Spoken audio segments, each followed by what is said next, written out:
झटपट आणि परफेक्ट आलू पराठा कसा बनवायचा ते पाहूया। त्यासाठी लागणारे साहित्य, इथे आपण 3 मोठ्या आकाराचे बटाटे घेतलेले आहेत, 2 इंच आल्याचा तुकडा, थोडीशी कोथिंबीर, हिरव्या तिखट मिरच्या 10 ते 12, थोडासा कढीपत्ता, लसणाच्या 10 ते 15 पाकळ्या, राई घेतली 1 चमचाभर, 1 चमचाभर हळद, चवीपुरते मीठ, किंचितसे हिंग लागेल आपल्याला आणि गव्हाचं पीठ। सर्वात आधी आपण बटाटे कुकरला उकडून घेणार आहोत। बटाटे आपण एरवी जेव्हा भाजीसाठी उकडतो तेव्हा 3 शिट्ट्या घेतो, परंतु पराठ्यांसाठी आपल्याला 4 शिट्ट्या घ्याव्या लागणार आहेत, कारण की आपल्याला जो बटाटा आहे तो चांगला स्मॅश करायचा आहे, तो कच्चा राहता कामा नये म्हणून आपण 1 शिट्टी जास्त घेणार आहोत। कुकरची शिट्टी होईपर्यंत आपण गव्हाचं पीठ मळून घेऊया। गव्हाच्या पिठामध्ये चवीपुरतं मीठ घेऊन आपण त्याला थोडंसं सैलसर मळून घेणार आहोत, म्हणजे आपण एरवी जेव्हा गव्हाचं पीठ चपात्यांसाठी मळतो त्याच्यापेक्षा थोडंसं सैल, या पद्धतीने आपल्याला सैलसर पीठ मळून घ्यायचं आहे। पीठ मळून झालेलं आहे, आता आपण त्याच्यावर थोडंसं तेल टाकून त्याचा गोळा चांगला बनवून रेस्ट करायला ठेवूया। पीठ मळून झाल्यानंतर आपण त्याला झाकून अर्ध्या तासासाठी रेस्ट देऊया। आता आपण आलू पराठ्यासाठी सिक्रेट मसाला बनवणार आहोत। त्यासाठी मिक्सरच्या भांड्यात लसणाच्या पाकळ्या आणि हिरव्या मिरचीचे आपण तुकडे करून घेणार आहोत।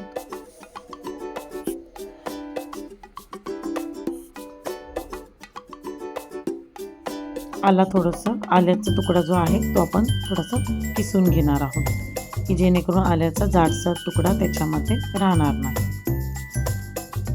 हे मिश्रण वाटत असताना यामध्ये बिलकुल पाणी घालायचं नाहीये आणि याला जास्त बारीक पण वाटायचं नाही, अशा पद्धतीने थोडंसं जाडसर वाटून घ्यायचं आहे। त्याला आता आपण फोडणी देऊया। फोडणी देण्यासाठी एका कढईमध्ये थोडंसं तेल घेऊया।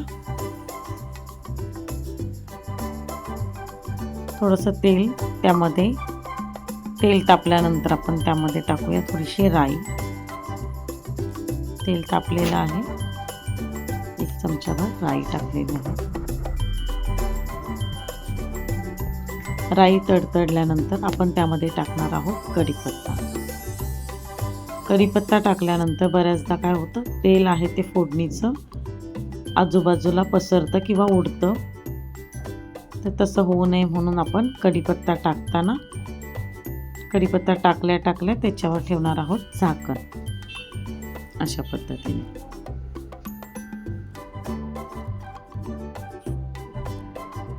आता त्यामध्ये आपण जे वाटलेला मसाला आहे तो सिक्रेट मसाला टाकून छान परतून घेऊया।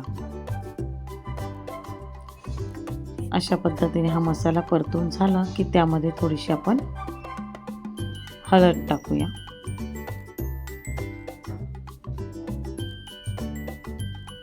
चमचाभर हळद टाकूया, थोडंसं हिंग आणि चवीपुरते मीठ। आता याला आपण छान मिक्स करून घेऊया।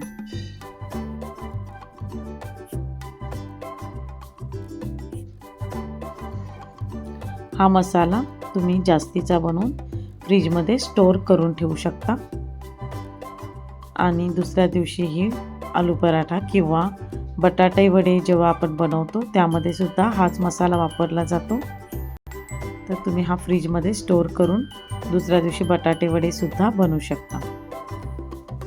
आता उकडलेले बटाटे आपण साल काढून छान स्मॅश करून घेऊया। 1 शिट्टी एक्स्ट्रा दिल्यामुळे ते सहजपणे कुस्करले जातात। बटाट्याचा कच्चासा जर तुकडा छोटासा तरी राहिला तर आपला पराठा फाटू शकतो, त्यासाठी आपल्याला बटाटे जरा जास्त उकडून घ्यायचे आहेत किंवा जास्त शिजवायचे आहेत। त्यामध्ये थोडीशी कोथिंबीर, चिरलेली कोथिंबीर टाकून आपण जसं आपल्याला तिखटपणा लागेल, म्हणजे जसं आवश्यक आहे त्या पद्धतीने तुम्ही हा सिक्रेट मसाला मिक्स करून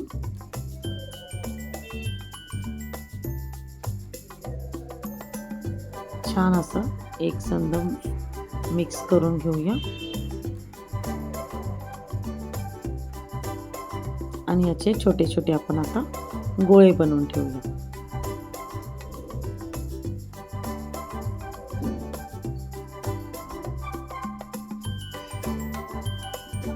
या पद्धतीने आपण छोटे छोटे गोळे बनवूया। हे आपलं स्टफिंग परफेक्ट तयार झालेलं आहे आणि गव्हाचं पीठ पण चांगलं भिजलेलं आहे। तर आता आपण जेवढं स्टफिंगचा जेवढा मोठा गोळा घेणार आहोत तेवढ्याच आकाराचा गव्हाच्या पिठाचा आपण गोळा घेणार आहोत। तर पीठ आपण थोडं सैलसर यासाठी आपण मळलेलं आहे की जेणेकरून स्टफिंग भरताना ते अगदी सोप्या पद्धतीने किंवा सहजतेने भरलं जाईल।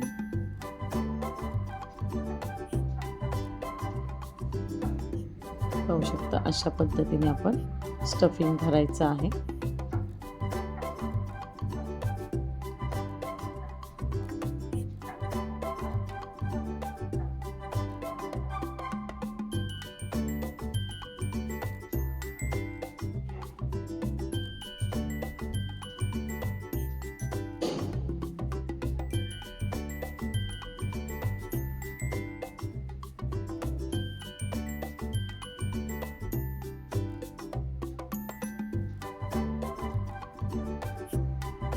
स्टफिंग भरून अशा पद्धतीने आपण जे गोळे बनवणार आहोत ते आधीच बनवून ठेवले तर आपल्याला फटाफट आलू पराठे लाटायला भेटणार आहेत आणि आपले पराठे अगदी झटपट होणार।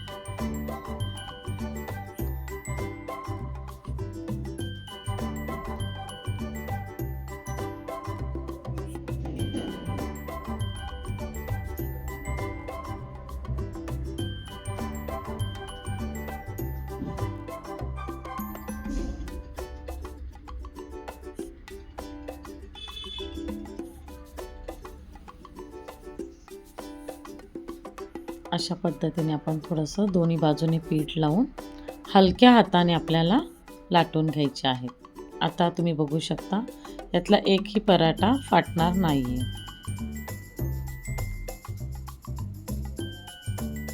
अशा पद्धतीने जर तुम्ही बनवलात ह्या सर्व टिप्स फॉलो केल्या तर तुमचाही आलू पराठा असाच परफेक्ट बनेल।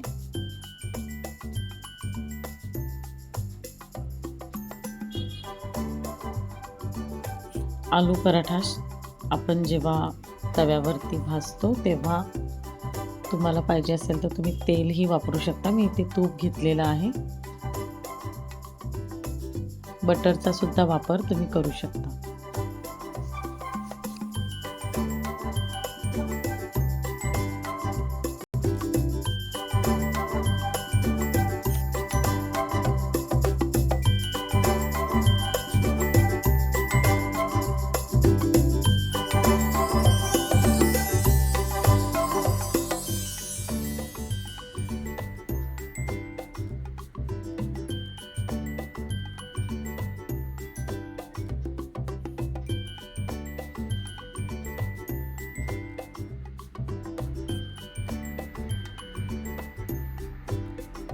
अगदी झटपट आणि परफेक्ट असे आलू पराठे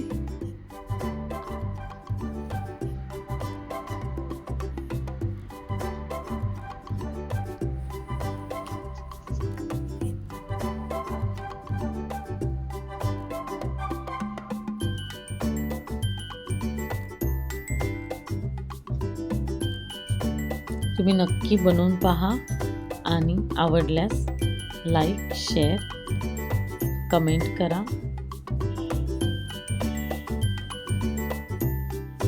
आणि पुढच्या रेसिपी जर तुम्हाला बघायच्या असतील तर नक्की चॅनल सबस्क्राईब करा। धन्यवाद।